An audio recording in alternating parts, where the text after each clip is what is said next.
हाँ, बिस्मिल्लाहिर्रहमानिर्रहीम। मैं हूँ आका मसूद हुसैन, एक सहाफ़ी हूँ और कलमकार हूँ और मुख्तलिफ़ शोबों में कलम के ज़रिए जो है आगाही पैदा करने की कोशिश करता हूँ। इब्सार अहमद और जनाब आसिफ़ इस बात के मेरा ख़्याल है मुबारकबाद के मुस्तहिक़ हैं कि वो कायद-ए-आज़म रहमतुल्लाह अलैह के पैदाइश के मौके पर एक नग़मा जो है पेश कर रहे हैं।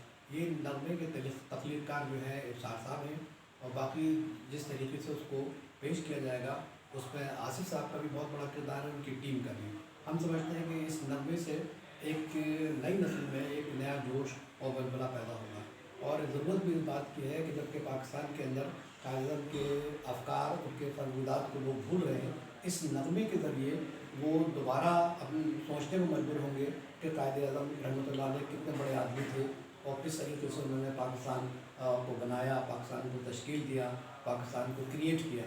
तो मैं आपको जो आपका टीवी है हम पाकिस्तान में आपकी मुबारकबाद पेश करता हूँ और ये उम्मीद रखता हूँ कि आप और इब्सार अहमद की जो टीम है वो इसी तरीके से काम करती रहेगी और ताकि यह है कि लोगों में पाकिस्तानियत का जो है वो जज्बा पैदा रहे। शुक्रिया।